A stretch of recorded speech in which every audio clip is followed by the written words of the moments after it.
Hello and welcome to the latest Forza Italian football podcast. As ever, I'm your host, Conor Clancy. And again, as it has been recently at times, it's a two-man show. And joining me this week is Vito Doria. Vito, thanks for being so reliable and welcome back. No worries, Connor. I really enjoy doing these podcasts. So regardless of the results, I still enjoy the whole culture discussion, so forth with you. So, looking forward to it. Yeah, results weren't too bad this week, actually. We've definitely had worse weeks for our own respective teams. But one team who it didn't go too well for this week, as is becoming a bit of a theme recently, is Inter. They drew 1-1 at home to Crotone, which I want to say nobody saw it coming, but given their recent form, it wasn't too much of a surprise. It's probably a good thing that Nicholas Carroll can't join us this week because he would be insufferably upset. But Vito, what did you make of this? Again, it was another disappointing result for the Nerazzurri, but I think it goes to show that their wingers are really out of form. Candreva and Perisic have been a liability for the Nerazzurri in the last month or two. So I read in Monday in Europe. So in the Monday edition of La Gazzetta dello Sport, I've seen that Spalletti might ditch the 4-2-3-1, and I think that would be the right move. Again, Inter going forward looked very predictable, and without Icardi, they just lacked that reference point in attack. Eder got the goal with a header, and it took a deflection too, but he's no Mauro Icardi, and I know that because they both played for Sampdoria in 2012-2013. Rafinha, the Brazilian from Barcelona, was decent when he came on, and he had a chance to win the game, and there were a few other chances that Inter could have put away to win the game, but I think Crotone also deserve credit for stifling them and also showing some confidence when they had the ball as well. Yeah, I think it's definitely fair to say that there is no Mauro Icardi, but there are a few strikers around Europe at the moment that could even compare to him. I saw a lot of, well, not a lot, but more than I would have anticipated, Inter fans online going all in on the hashtag Spalletti out, which for me is absolutely insane because, yes, they've been struggling of late and they haven't won since, the 3rd of December, which is ridiculous, but they are somehow still in the top four. And I do think it's far too soon for Inter to be considering a change of coach, given how things have gone recently there. I don't think we need Nick on this week to know what his feelings on Inter sacking another coach would be. But what do you think? Is it far too soon for Inter fans to be wanting Spalletti gone? Or do you think he's had his chance and he's wasted it? I reckon it would be very wrong to sack Spalletti now or even at the end of this season. I think he needs another year, maybe another 2 years. The real problem is Piero Ausilio, the sporting director. He does not understand that you need playmakers, you need creativity. It's good to defend, but to create goals, Mauro Icardi can't do it himself and Eder can't do it himself. He needs to find better wingers than Candreva and Perisic, and he needs to find a proper trequartista. They were restricted by financial fair play, so they couldn't get Enric Mkhitaryan and they couldn't get Javier Pastore. But in the summer, they got to offload more of these workhorse midfielders or central midfielders and also do as much as they can to buy an attacking midfielder. That's what they need. They need the spark in the midfield, someone who's going to dribble, beat a few players, provide some X factor. Piero Ausilio does not understand that, and if it was up to me, he's the first person that has to go. It's not always about the coaches, and sometimes it's not always about the players. The directors have to be held to account too, and sometimes even the presidents. But in this case, sporting director has to go. I would agree with that, and it's probably fair to say that Spalletti's kind of suffering because of his own overachievements in the earlier part of the season, because with that squad, there's no way they realistically should have been competing for the title. And for the first, 19 games or so, it looked like they actually had a chance of challenging with Juve and Napoli. But the squad has just proven too thin. They've been so over-reliant on Mauro Icardi and Ivan Perisic, who Perisic is struggling now, and he struggled massively without Icardi. But I think Spalletti deserves a lot more time. Like you, one at least, if not 2 more years there, because there is a lot of crap in that squad. We see Andrea Ranocchia still getting paid by Inter to show up and do a job when Spalletti selects him, which is ridiculous because he's nowhere near the standard of a team that should be competing for the Champions League places. Probably not even a team that should be trying to get into the Europa League, if we're going to be fair. He got relegated with a team from the Premier League last season, and that's probably more his level. So to see him go back there is insane. But I don't know. I do think you've hit the nail on the head there, really, by saying that Inter's problems go beyond what's going on the pitch, because there is not really that much that Spalletti can do with the players at his disposal.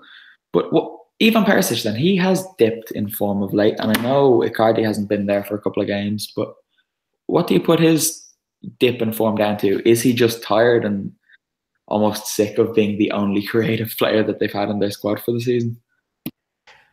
Unfortunately, since he's been at Inter, I think he's just horribly inconsistent. He's just too hot and cold. On his day, he's absolutely sensational. He's a great dribbler. He's great at passing the ball, creating chances for teammates, and he can be a match winner too. But for Inter fans and even for the neutral, he doesn't do it often enough. And someone needs to give him either a real, pep talk or a real kick in the backside to say, we don't like this patchiness, Ivan.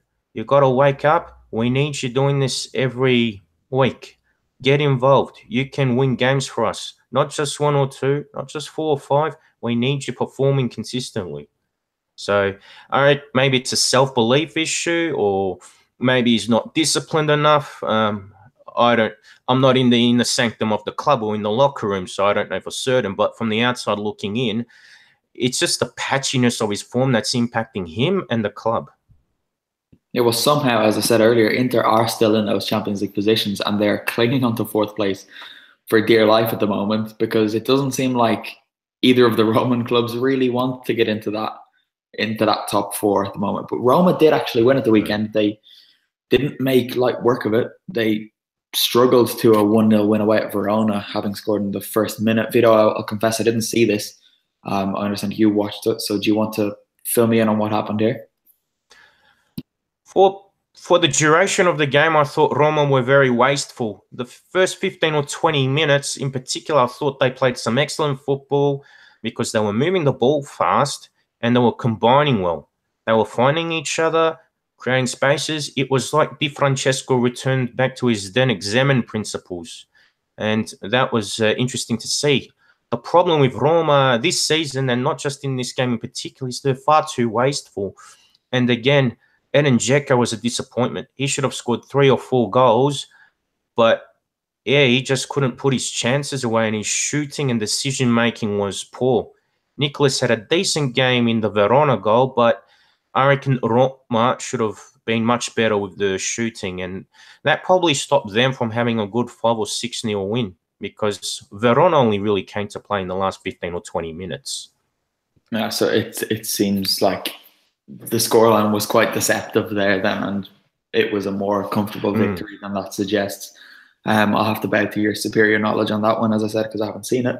But Lazio played tonight. They won 2-1. Or no, they lost 2-1, sorry. And sadly.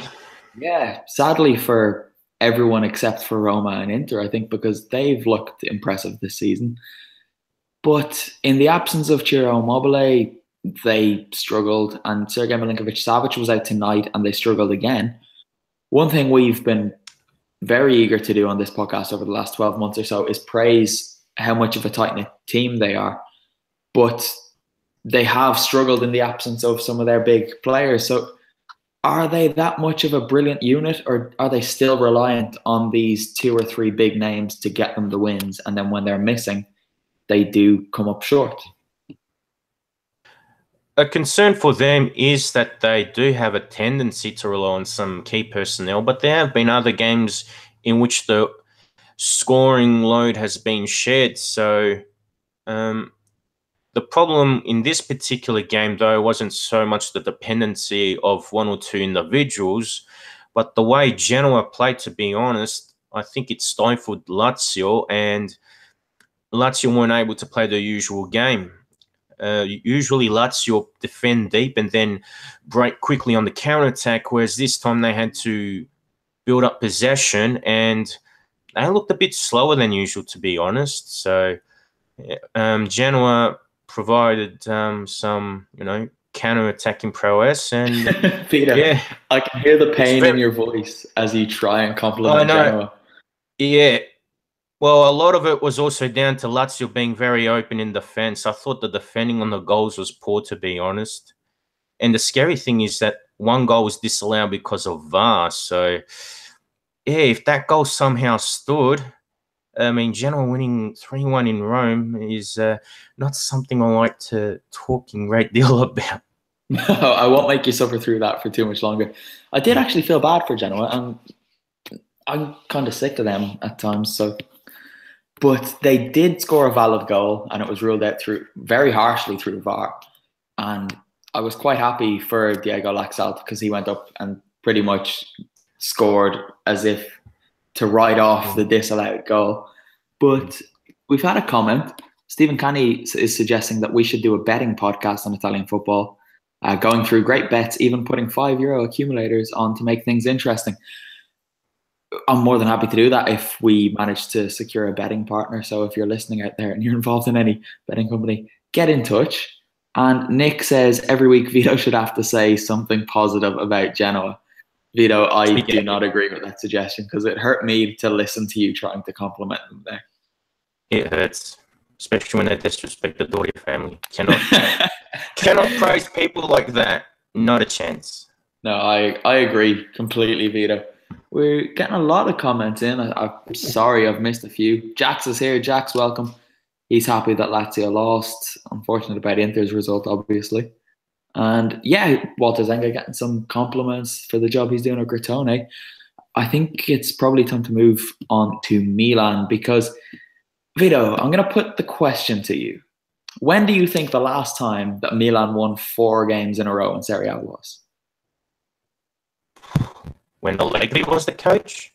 It was April 2014, which is staggering. And I know, I think it was Seedorf. And I know they've been very bad since, 2013. But to go 4 years without putting together 4 straight wins is astonishing. Because let's be honest, there has been a lot of absolute rubbish in Serie A in that time. And Milan haven't been able to put together 4 wins in a row. And that evaded them again this weekend. When they went to Udine, they went 1-0 up and they couldn't see the game out. I think this is a slip up because, as I said, they were 1-0 up against Udinese. They went down to 10 men and threw the game away. A Milan fan wasn't happy with me suggesting that on Twitter. What do you think? Am I being harsh on them? Or was it quite a decent result? Based on recent form, it wasn't too bad for them to get a point, but knowing the reputation and what's at stake for them, it's still 2 points lost. The real problem was when Davide Calabria got sent off because that changed the momentum of the game. Milan looked reasonably in control until then, and although Udinese had their own chances to score before that, I still felt Milan would have been able to get the 3 points. After that red card, it changed the momentum and Udinese really came to life. They were bombarding the Rossoneri.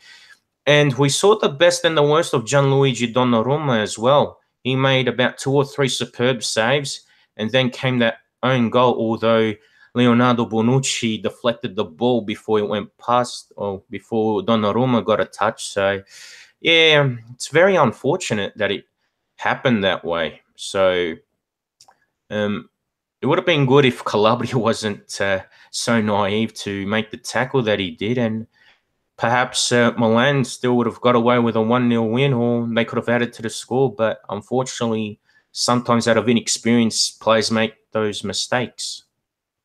Yeah, it was blatantly just inexperience, wasn't it? It's not like he did anything malicious. He was just a little bit silly. And I think Gattuso even said as much afterwards. But I don't know. I think you might be being a little bit generous to Milan because the goal they did score was insane. It was hit from about 40 yards or 30 yards from Suso. And other than that, I do think they relied on Gianluigi Donnarumma, as you said. And I honestly felt really bad for him when Udinese got that goal. I did laugh, I will admit, because it was comical. But Yeah. you've got to feel for Donnarumma because only a couple of minutes, if even that earlier, he made a great save to keep them ahead. But I don't know, what did you make of this then? Suso came out afterwards and said that Milan are a much better team under Gattuso, which I suppose results would suggest that there's something to that. Is that a needless dig at Vincenzo Montella, or is there some substance to what he's saying? At the moment, it seems that for the last few weeks, he has been turning things around, and there still seems to be a stigma around him that, he's just this motivator and he'll only teach the team to work hard. But I do see a bit more intensity and better link-up play than what we saw under Montella.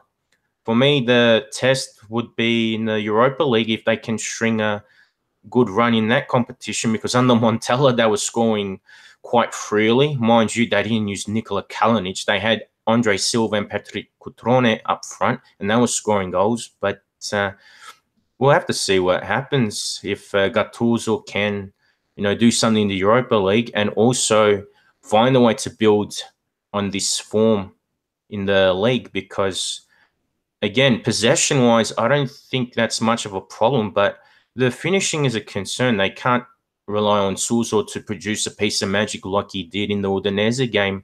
There needs to be more contributors. Yeah, I would agree. One thing that I thought was really interesting what Suso said was he drew comparisons between Gattuso and Gianpiero Gasparini.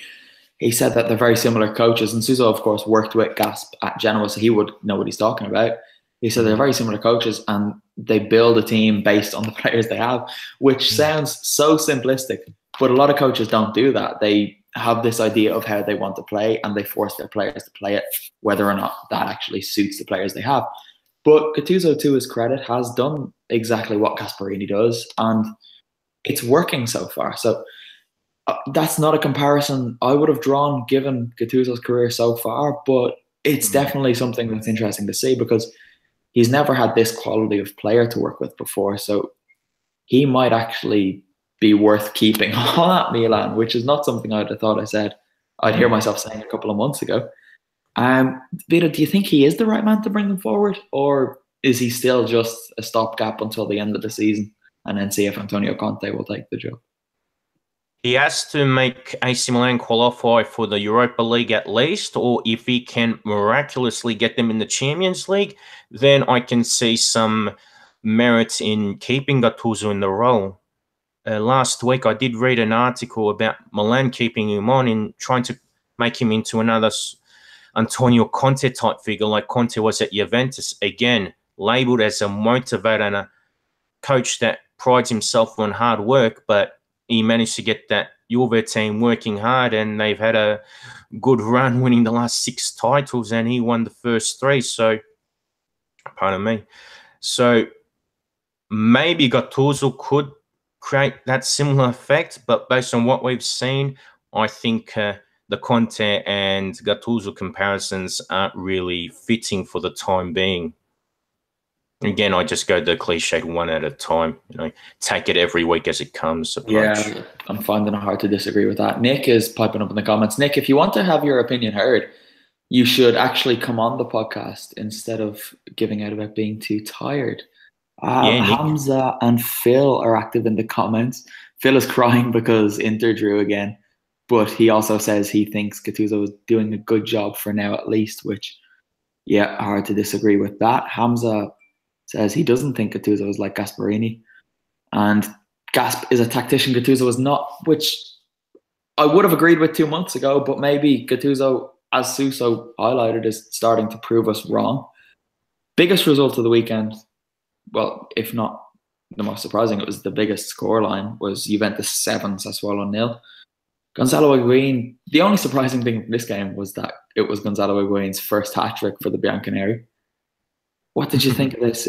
Business as usual, except for it wasn't an ugly 2-0 win. They actually smashed them, or was there something more to this? Well, this is what I want to see from Juventus. In other leagues, Barcelona, Bayern Munich, they win big. Manchester City, they win big. Juve, scrappy 1-0 defeats. They make me sick. Juventus has the team to thrash Sassuolo 7-0 and other teams by this margin. So good on the Bianconeri and on Max Allegri for actually going for the kill. Sassuolo do not look like the same team they were under Eusebio Di Francesco. So this is really a reflection of the two squads and also the comparisons between Max Allegri and Beppe Iacchini as coaches. So and if we have to talk about individuals, well, Khedira got 2 goals in the first half. Then Higuain with a hat-trick. But it really could have been more than 7-0 because Higuain could have added another 2. Your favourite player, Bernardeschi, could have scored 3 if he knew how to shoot. Mind you, he provided 2 assists for Higuain, so bit of credit there. And Vito, if he knew how to shoot is a key phrase there. And if Juve score 7 goals and one of their attacking wingers doesn't contribute at least 2 assists, there's something wrong. So I'm refusing to give him credit for that one. Yeah. Look, don't get me wrong. He didn't do too bad, but of course, much more room for improvement on his side. And the other bit I was going to mention, one of the assists for the Higuain hat-trick came from a long pass from Claudio Marchisio. And you can tell that it's a pretty easy game when Marchisio is pulling off at least 3 back heels. Marchisio looked like Andrea Pirlo with that pass. And I saw a couple of videos going around on Twitter and Facebook praising him for it. But my first thought was exactly what you said there. It was, what are Sassuolo doing to make Marchisio capable of pulling off these passes? Do you want to talk for too much longer about Juventus? Because they're a bit boring, aren't they? They just win all the time. Well, I've pretty much covered my main points with Juventus, but I just feel a bit sad about Sassuolo declining like this.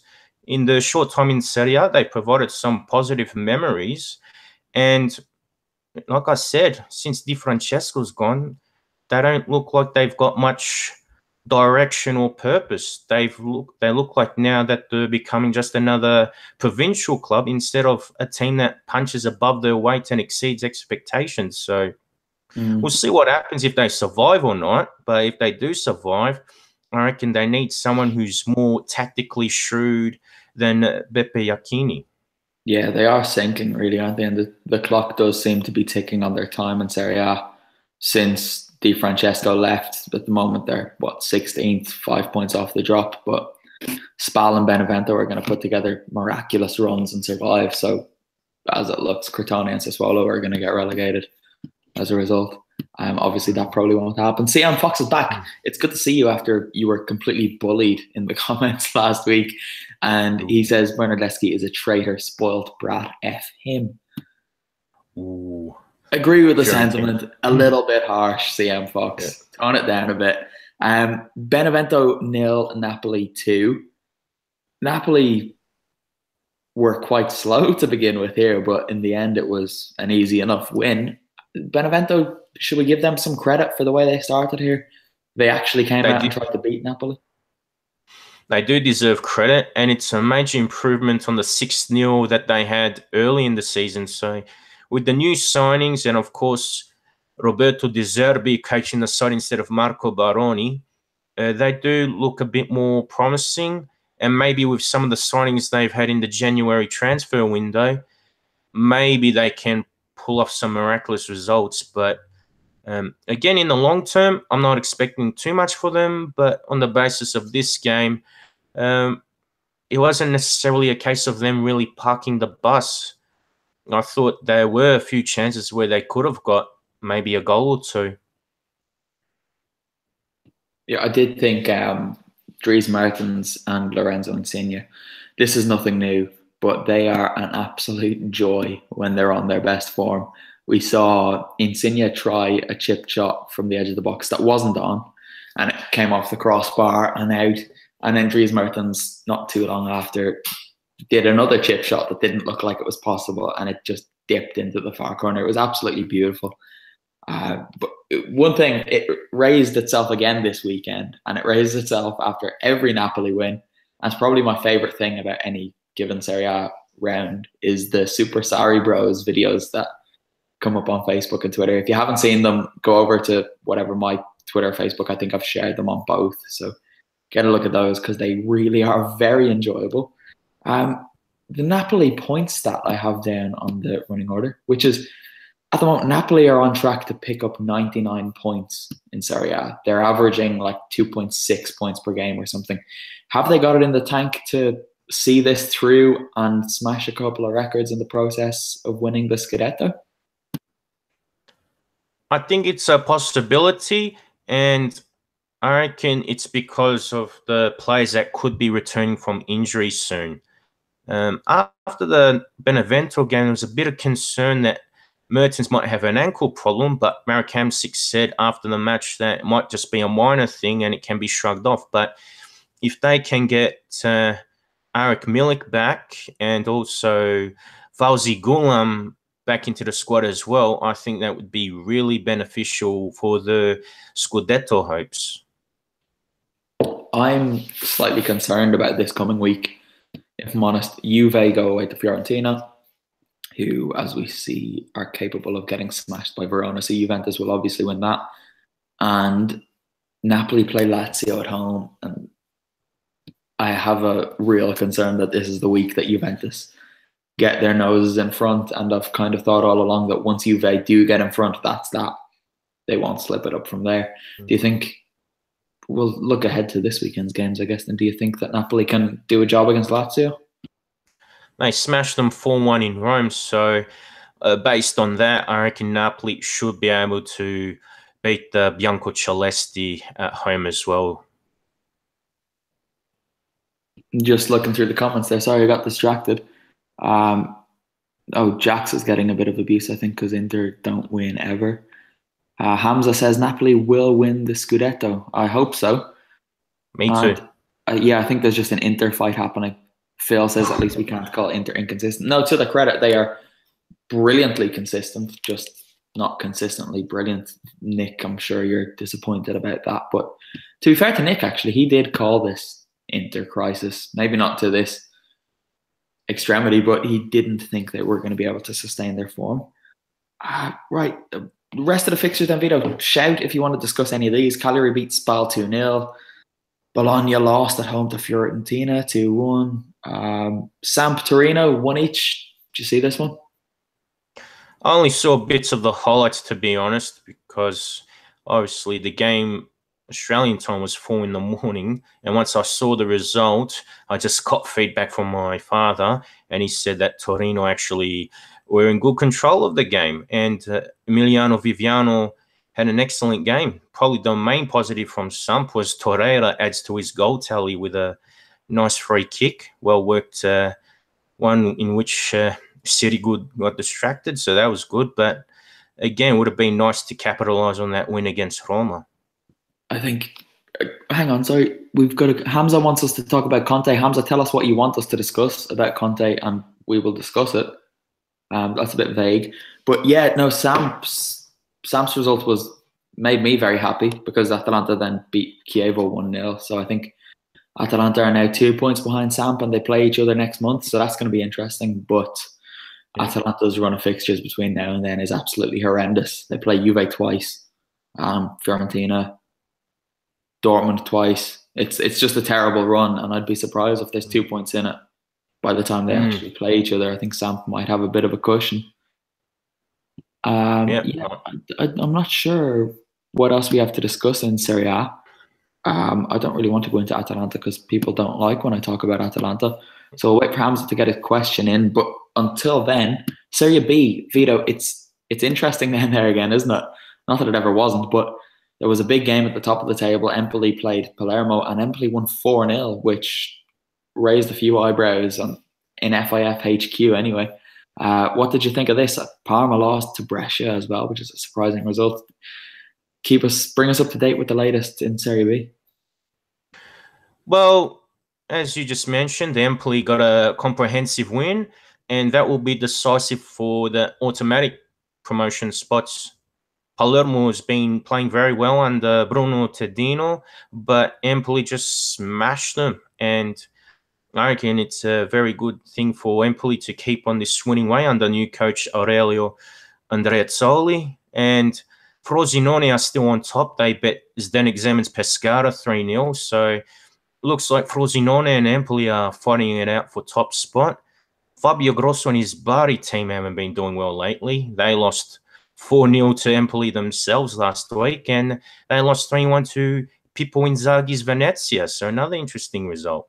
Cremonese, they were another promotion hopeful. They lost 3-2 at home to Pro Vercelli, who've been battling for relegation. And another interesting fixture was Ternana losing 4-3 away to Cesena. They sacked their coach Sandro Poceschi, and they still could not get a win. And Cesena, well, they had a player called Schiavone who provided 2 assists and got the winner. So maybe he's a distant relative of our editor-in-chief, Dov Schiavone. So might be a good thing in the Schiavone world. I'm sure even if he's not, the Dove will try and claim some sort of relation there. I'm looking at the table now, and it's still brilliant because first and third are only split by 3 points.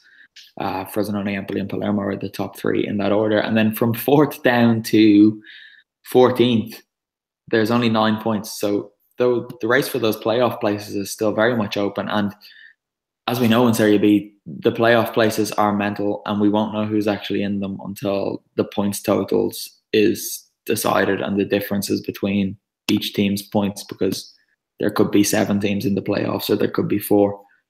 Jack says Serie B is the best second division in the world. In terms of entertainment, I completely agree with that. But in terms of quality, I strongly disagree, sadly. But I'm going to another Serie B game in a couple of weeks with Luca Gumbi. We're going to see Parma against Venezia.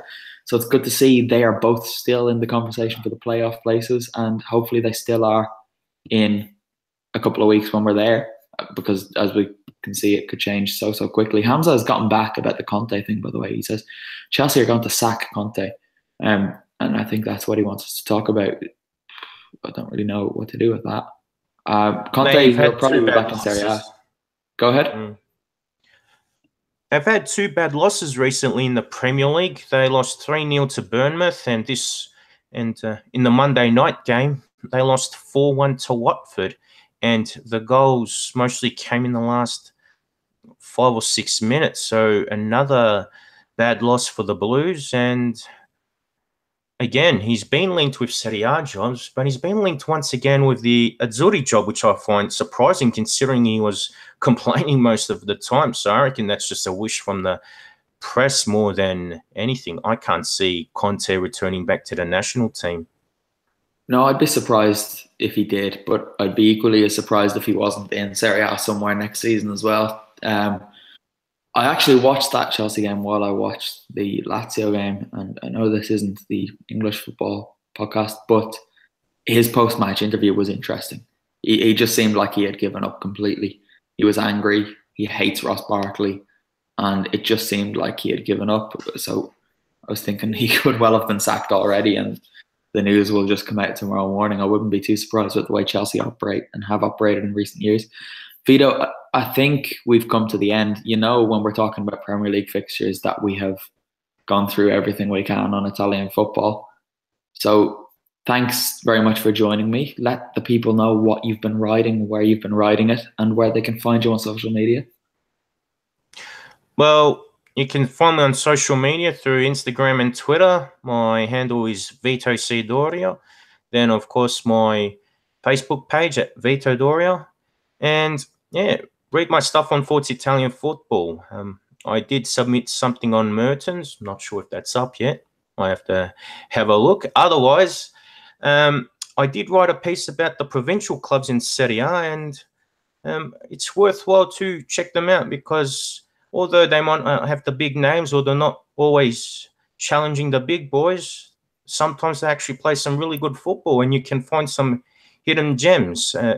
Mind you, don't be fooled by the title that was put there in the headline. Somehow Chievo made it, and I did not write about Chievo, but Atalanta, Sampdoria, Hellas Verona do have their moments. Spal play good football, and some of the other small teams are actually quite good. But yeah, well, about Chievo, I reckon Maran should just go. They should get a more attack-minded coach, you know, and bring back the days of Del Neri and Beppe Pilon. At least they were competitive.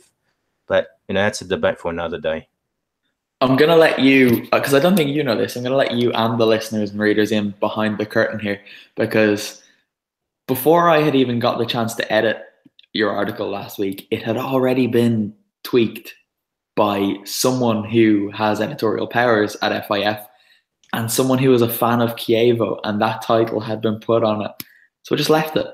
I just left the title as it was. And I'm sure you can put two and two together and work out who is the person responsible for that title. So you know who to message your angry messages to. It says Atalanta are going to win the Europa League. I agree. And I'm going to that Dortmund game, so they're going to smash them. Hopefully Caldara has Batshuayi in his back pocket. I really hope so. Oh, easy. Caldara could put anyone in his back pocket and it wouldn't be a problem. And Papu is going to rediscover his form and run rings around everyone. Jax is getting optimistic. He's saying that this time next week we'll be celebrating an Inter win. They play Bologna at home, so they've every chance, I guess, but we would have said that ahead of a game against Crotone at home too, and that didn't happen. They haven't even beaten Pordenone in this run, for Christ's sake. They're not going to beat Bologna, Jax. I'm sorry to burst your bubble. But there are going to be some changes, actually, to the pod going forward, but they're all good changes, people, so don't be sad, be happy. And we will announce that officially when it is confirmed, which should be sooner rather than later, probably by next week if things fall into place. Vito's given a social media roundup. You can get me on Twitter at Conor Clancy. I'm on Instagram at that handle as well. And I've got a Facebook page, which you can find by looking up my name. You can follow us at Serie A FFC on Twitter, Forza Italian Football on Facebook and Instagram, which we don't use. And yeah, listen to the podcast, subscribe on iTunes, Acast, subscribe on YouTube, give us money on patreon.com/Forza Italian Football, and read everything on ForzaItalianFootball.com. And the stuff Vito's been doing lately has been brilliant, and he will have another piece up tomorrow morning by the time you all wake up. So, Vito, I think I've run out of things to say at long last. So thank you very much for joining me. And thank you everyone in the comments for joining us, except for Nick Carroll. And we will be back next week, time and date to be confirmed. But for now, take it as it being next Monday night. Ciao, ciao. Ciao.